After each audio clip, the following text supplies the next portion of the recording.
ये कहानी है जब दुनिया के खत्म होते ही सभी साइंटिस्ट्स ने मिलकर एक ऐसे शहर का निर्माण किया जो जमीन के कई किलोमीटर नीचे था। साइंटिस्ट्स ने उस शहर से बाहर निकलने के बारे में सभी जानकारियों को एक कागज पर लिखा और एक खास की के साथ उसे एक बॉक्स में बंद करके उस बॉक्स को अगले 200 सालों पर सेट किया और उस बॉक्स को सिटी के मेयर को दिया गया। मेयर का काम था आगे आने वाले मेयर को वो बॉक्स देना और फिर उस मेयर का उससे आगे वाले मेयर को बॉक्स देना अगले 200 सालों तक, जब तक ये बॉक्स खुल ना जाए। ये बॉक्स कई मेयर्स के हाथ में गया मगर एक मेयर की डेथ जवानी में ही हो गई और ये चेन यहीं टूट गई। वो बॉक्स उस मेयर के स्टोर रूम में रख दिया गया और धीरे धीरे उसे भुला भी दिया गया। अब 200 साल पूरी तरह गुजर चुके थे और अब बॉक्स खुल चुका था। अब हम एक डून नाम के लड़के को देखते हैं जिसके लिए आज का दिन बेहद खास होने वाला था, क्योंकि आज उसकी पढ़ाई पूरी होने के बाद उसे इस शहर में कोई काम दिया जाना था। तभी एकदम से उस पूरे शहर की लाइट चली जाती है और हर तरफ अंधेरा छा जाता है। सभी इसे ब्लैकआउट कहा करते थे और ये दिन ब दिन लंबी होती जा रही थी। डून एक बेहद इंटेलिजेंट लड़का था और वो चाहता था कि उसे उस जनरेटर में काम मिले जो पूरे शहर को बिजली दे रहा है। उस जनरेटर में खराबी आ चुकी थी और बीच बीच में पूरा शहर अंधेरे का शिकार हो जाया करता था।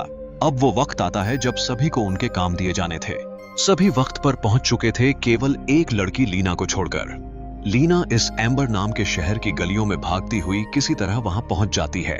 अब बच्चों में उनकी जॉब्स बांटी जानी शुरू होती हैं और एक एक करके बच्चों को एक बैग में से चिट्स निकालने को कहा जाता है जिनमें उनकी जॉब्स लिखी होती हैं। अब लीना की बारी आती है और उसकी चिट में पाइप वर्कर की जॉब लिखी होती है।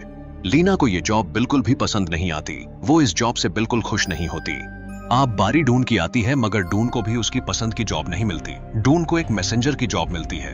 अब सबके चले जाने के बाद डून लीना को रोककर उससे कहता है कि डून पाइप वर्क्स की जॉब लेना चाहता है। वो अपना वक्त लोगों की बातें इधर उधर करते हुआ नहीं बिताना चाहता और लीना के साथ अपनी जॉब एक्सचेंज करना चाहता है। लीना इसके लिए तुरंत ही तैयार हो जाती है और उसे शुक्रिया कहती हुई वहां से चली जाती है। लीना मैसेंजर की जॉब से बेहद खुश होती है और अपनी आंट को सबसे पहले जाकर इस बारे में बताती है। उसकी आंट को यह सुनकर बेहद अच्छा लगता है। अब हम डून को देखते हैं जो अपने पिता के साथ अपने घर पे होता है। डून के पिता उसे एक अजीब से मशीन देते हैं और कहते हैं कि उसे जल्द ही समझ आ जाएगा ये मशीन किस काम आती है। डून के पिता उससे कहते हैं कि आज से उसे हर चीज को एक खास नजर से देखना चाहिए और उन चीजों को नोटिस करना चाहिए जिस पे कोई भी ध्यान नहीं देता। अब ये सब सुनने के बाद डून घर से बाहर चला जाता है और बाहर जाकर उसकी नजर एक बेहद अजीब से जानवर पर पड़ती है जो किसी कीड़े की तरह नजर आ रहा था।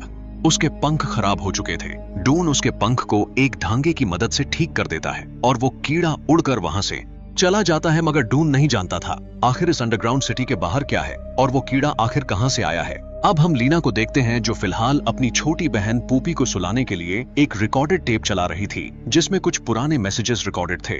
पूपी को सोते वक्त वो मैसेजेस सुनना बेहद पसंद था। लीना की भी एक ख्वाहिश थी, वो जिंदगी में कम से कम एक बार देखना चाहती थी कि उस अंडरग्राउंड सिटी के बाहर की दुनिया कैसी है। अब अगली सुबह लीना अपनी जॉब के पहले दिन के लिए बेहद एक्साइटेड होती है और वक्त से बहुत पहले ही पहुंच जाती है। वहीं दूसरी तरफ डून पाइपलाइंस के बीच पहुंचता है अपने काम को अच्छे से समझने के लिए, जहां पहले से कुछ और भी लोग काम कर रहे थे। अब लीना को उसकी यूनिफॉर्म दी जाती है और लीना अपनी जगह पर लोगों के मैसेजेस डिलीवर करने चली जाती है। अब डून पाइप वर्क्स में एक बूढ़े आदमी सोल से मिलता है जो उसे सारा काम समझाता है और एक लॉकर देता है जिसमें वो अपना सामान रख सकता था। साथ ही साथ सोल डून को एक लोहे की टोपी देता है और उसमें खुरच कर अपना नाम लिखने को कहता है ताकि अगर उसे कुछ भी हो जाए तो पता चल सके, क्योंकि पिछली बार जिसने इस टोपी को पहना था उसकी पानी में डूबने के कारण मौत हो गई थी। अब डून सोल से कहने की कोशिश करता है कि वो जनरेटर के अंदर की खराबियों को ठीक कर सकता है अगर उसे एक मौका दिया जाए तो, मगर सोल तब तक सो चुका था। अब हम लीना को देखते हैं जो बेहद खुशी खुशी अपना काम कर रही थी, लेकिन तभी उसे एक चीख सुनाई दी। उसने खिड़की से बाहर देखा तो एक आदमी नजर आया जो इस सिटी से बाहर का रास्ता ढूंढना चाहता था मगर किसी चीज से डरकर वापस भाग आया था। अब हम देखते हैं पाइपलाइंस में काम करते करते डून सोल की पॉकेट से एक मैप चुरा लेता है जिसमें पूरे पाइपलाइंस नेटवर्क की जानकारी होती है। अब डून उस मैप के सहारे पाइपलाइन नेटवर्क्स एक्सप्लोर करने का फैसला करता है मगर वो एक कमरे में पहुंच जाता है जहां बहुत सारा खाना रखा हुआ होता है। तभी वहां एक आदमी आता है और डून को धक्के मारकर वहां से निकाल देता है। उसी वक्त एक और ब्लैकआउट होता है और सिटी की सारी लाइट्स ऑन ऑफ हो जाती हैं। मगर ये ब्लैकआउट हर बार से थोड़ा ज्यादा लंबा था। लीना वो बात डून को बताती है कि उसने एक आदमी को देखा जो सिटी से बाहर जाने की कोशिश कर रहा था और उस आदमी ने पानी का भी जिक्र किया था जो इस सिटी में बेहद रेयर है। तभी लाइट वापस आ जाती है और एक अनाउंसमेंट होती है, सभी पाइप वर्कर्स को बुलाया जाता है। जाते जाते लीना डून को एक सिंग देती है जो शायद किसी बीटल का था और लीना को कहीं पड़ा मिला था।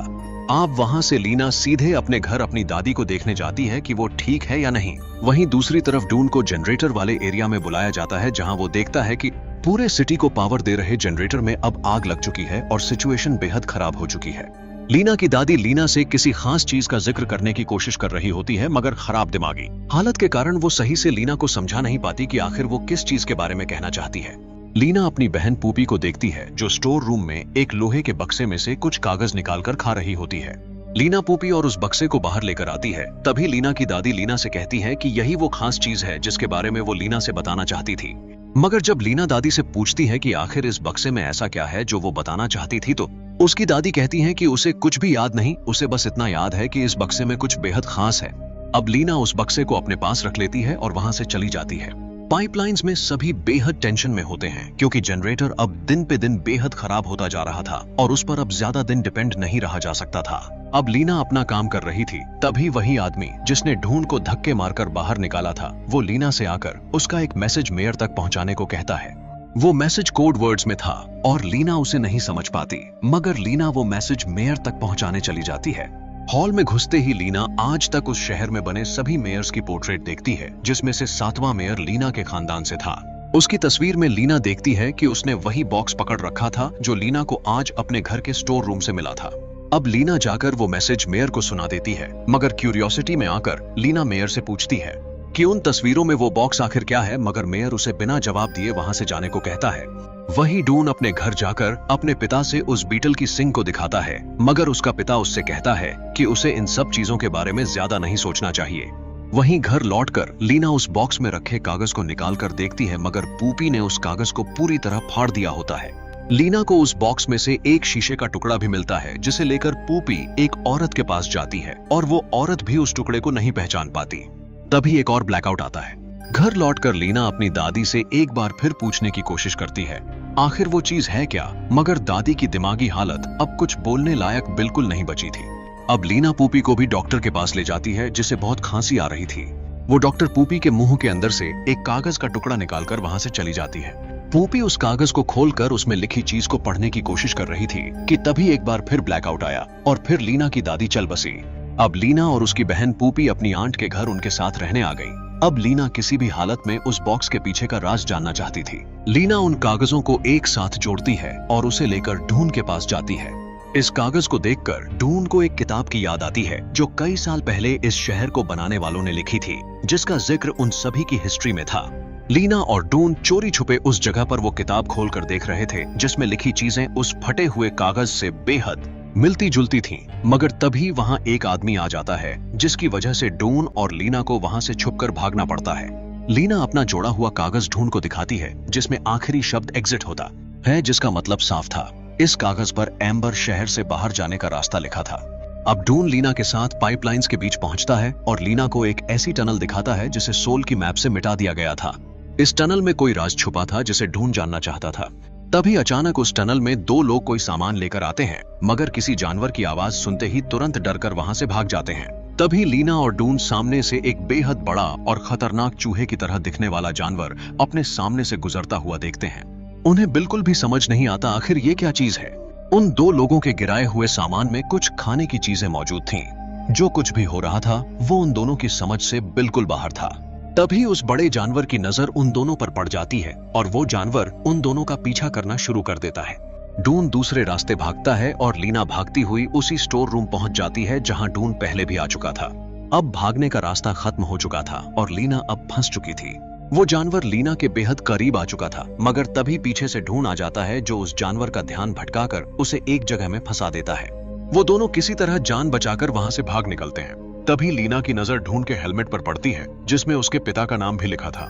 ढूंढ उसे बताता है कि जिस इंसान ने यह हेलमेट उससे पहले पहना था वो डूबकर मर गया। अब आखिरकार इतने दिनों बाद लीना को अपने पिता की मौत का कारण पता चला था। उसकी मां पहले ही गुजर चुकी थी और लीना अब अनाथ हो चुकी थी। लीना की एक आंट लीना को समझाती है और उसके बहुत रोने पर उसे एक मशीन दिखाती है जो पत्थर को काटकर आगे बढ़ाती थी। इस मशीन का इस्तेमाल करके एम्बर से बाहर जाया जा सकता था, मगर इस मशीन ने भी पहले मौतें देखी थीं। अब हम देखते हैं सिटी का मेयर ब्लैकआउट्स की प्रॉब्लम सॉल्व करने के लिए एक टीम बनाता है जिसका हिस्सा बहुत से लोग बनते हैं। लीना वहां से वापस लौट रही होती है कि तभी एक औरत का कुछ सामान गिर जाता है। इस सामान में बेहद ज्यादा कम मिलने वाले फल मौजूद थे जो कई दिनों से लोगों ने देखे तक नहीं थे। वो औरत कहती है कि ये फल वो अपने एक दोस्त के लिए ले जा रही है, मगर उसका ये दोस्त वही अजीब आदमी था जिसने धक्के मारकर ढूंढ को स्टोर रूम से बाहर निकाला था। अब इतना देखते ही लीना ढूंढ के पास जाती है और उसे सब कुछ बताती है, जिसके बाद वो दोनों चुपकर मेयर के रूम में पाइपलाइन के रास्ते जाने का फैसला करते हैं। वो लोग वहां जो देखते हैं उन्हें अपनी आंखों पर विश्वास नहीं होता। वहां ढेर सारा खाना रखा हुआ नजर आता है जो कई सालों से लोगों को देखने तक को नसीब नहीं था। वहां मेयर खाते खाते अपनी कुर्सी पर सो चुका था। पूरा शहर परेशानियों से भरा था, मगर मेयर अपनी कुर्सी पर बैठा नायाब खाने खा रहा था। अब वो लोग चुपचाप वहां से बाहर आ जाते हैं और लीना ढूंढ को अपने घर लेकर जाती है, जहां पूपी के सोने का वक्त हो चुका था। लीना ढूंढ से वो रिकॉर्डेड टेप चलाने को कहती है जिसमें पुरानी रिकॉर्डिंग्स मौजूद थीं। ढूंढ को उस रिकॉर्डिंग में कुछ बेहद काम की चीज सुनाई दे देती है और ढूंढ तुरंत ही वहां से चला जाता है। जाते जाते लीना ढूंढ से कहती है कि वो दोनों दोबारा ग्रीन हाउस पर मिलेंगे। ढूंढ ने अपने पिता की आवाज उस टेप मशीन में सुनी थी जिसमें लीना के पिता से कह रहे थे कि वो दोनों मिलकर इस शहर से बाहर जा सकते हैं। अब ढूंढ के पिता उसकी बात टालने की कोशिश करते हैं, मगर ढूंढ उनसे कहता है कि उसके पास प्रूफ मौजूद है। इस शहर को बनाने वालों ने यहाँ से निकलने का रास्ता भी लिखा था। अब लीना जाकर मेयर की शिकायत हॉल के एक आदमी से करती है कि मेयर शहर के लोगों से खाना चुरा रहा है, मगर वो आदमी भी मेयर से मिला हुआ था। और इतना सुनते ही लीना को मेयर के पास लेकर जाता है, मगर वहां मेयर की नजर लीना के हाथों में रखे उस बॉक्स पर पड़ती है। मेयर उस बॉक्स को लीना से छीनने की कोशिश करता है, मगर तभी एक ब्लैकआउट आता है और लीना वहां से बचकर भाग निकलती है। अब मेयर अपने आदमियों को लीना को ढूंढने भेज देता है। उसी वक्त शहर में कोई फंक्शन होने वाला था, जिसके कारण बेहद भीड़ भाड़ का माहौल था। अब मेयर के आदमी लीना के दोस्त ढूंढ के घर भी पहुंच जाते हैं, मगर ढूंढ का पिता बेहद चालाकी के साथ उन लोगों का ध्यान भटकाता है और इतने में ढूंढ वहां से भाग निकलता है। अब वो लोग लीना के घर पर पहुंचते हैं, जहां लीना की आंट और बहन मौजूद थीं, मगर लीना उन्हें वहां नहीं मिली। मगर लीना की आंट सभी चीजों से अनजान उन सभी को बता देती है कि लीना आज अपने फ्रेंड से ग्रीन हाउस पर मिलने वाली थी। अब मेयर के आदमी शहर भर में पोस्टर छापने शुरू कर देते हैं और डून और लीना को खोजने पर इनाम लगा दिया जाता है। डून और लीना किसी तरह छुपकर उनसे बच जाते हैं। अब लीना डून को वो मशीन दिखाती है जो उसे क्लैरी ने दिखाई थी, जिसका इस्तेमाल करके जमीन के नीचे रास्ता बनाकर चला जा सकता था। अब वो लोग उस बॉक्स को अपने साथ लेकर वहां से निकलने का फैसला करते हैं। शहर में फंक्शन शुरू हो चुका था। डून और लीना एक बेहद अजीब जगह पर पहुंचते हैं, जहां किसी ने पहले से लाइट्स लगा रखी थी। अब लीना डून को एक शीशे का टुकड़ा देती है जो उस बॉक्स में मौजूद था। डून के पास भी उसके पिता का दिया हुआ एक वैसा ही शीशे का टुकड़ा मौजूद था। उन दोनों को जोड़ने पर एक चमकती हुई चीज बनती है। वो लोग वहां से निकलते इससे पहले लीना कहती है कि उसे पॉप्पी को अपने साथ लेकर चलना है।